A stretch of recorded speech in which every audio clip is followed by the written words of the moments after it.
we invite the President of Kerala Samajam Nigeria, Mr. Vincent Abraham, and General Secretary, Captain Anilan Pulikal, to come forward and hoist the flag and do the respect to our great nation. We request all of you to stand up and join the President and General Secretary in hoisting the flag.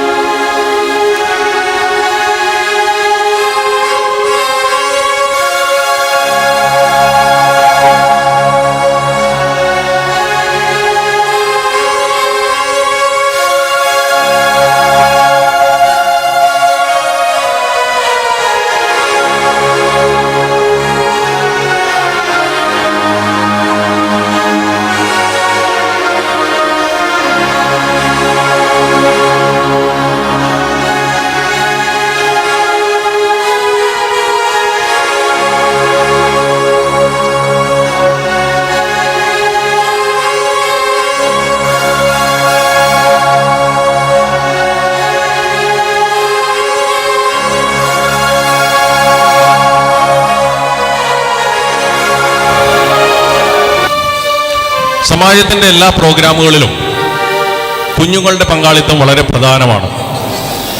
അതുകൊണ്ട് തന്നെ കുട്ടികളുടെ പരീക്ഷാച്ചൂട് അല്പം ഒന്ന് കുറഞ്ഞതിന് ശേഷം മതി ആഘോഷ പരിപാടികളെന്ന് ഞങ്ങൾ നേരത്തെ തന്നെ തീരുമാനിച്ചിരുന്നു.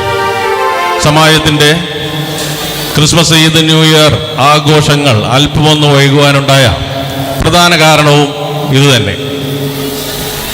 ഭൂമിയിൽ സന്മനസ്സുള്ളവർക്ക് സമാധാനം നേർന്നുകൊണ്ട് ഒരു ക്രിസ്മസ് കാലം കടന്നുപോയി. 2014 പുത്തൻ പ്രതീക്ഷകളുമായി മിഴി തുറന്നു. ഈ പുതുവത്സരം നമ്മുടെ ജീവിതത്തിലെ പുത്തൻ പ്രതിജ്ഞകളുടെയും അവയുടെ സാക്ഷാത്കാരത്തിൻ്റെയും വർഷമാകട്ടെ എന്ന് ആശംസിച്ചുകൊണ്ട് എന്നിൽ നിക്ഷിപ്തമായിരിക്കുന്ന എൻ്റെ കർത്തവ്യത്തിലേക്ക് ഞാൻ കടക്കട്ടെ. ഇന്നത്തെ പ്രോഗ്രാമിൽ മുഖ്യാതിഥിയായി എത്തുന്നത് പതിവ് പോലെ first secretary to Indian high commission Mrs Rani മാലിക്കാണ്. നമ്മുടെ എല്ലാ പ്രോഗ്രാമുകളിലും സസന്തോഷം സഹകരിക്കുന്ന, നമ്മൾ മലയാളികളെ ഏറെ സ്നേഹിക്കുന്ന കേരള സമാജത്തിൻ്റെ ഏറ്റവും പ്രിയപ്പെട്ട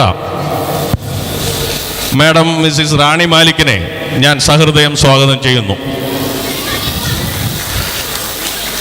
സ്പെഷ്യൽ ഇൻവൈറ്റീസായി ഇന്നിവിടെ എത്തിച്ചേരുന്ന ILS principal Mrs Elizabeth Mathew, chief Vijay Nair, നമുക്ക് പുതുവത്സര ആശംസകൾ നേരുവാനായി ഇന്നിവിടെ എത്തിച്ചേർന്നിരിക്കുന്ന ഫാദർ ജോൺസനെയും ഫാദർ അബ്രഹാമിനെയും ശ്രീനാഥ് നമ്പൂതിരിയെയും ഞാൻ സഹൃദയം സ്വാഗതം ചെയ്യുന്നു.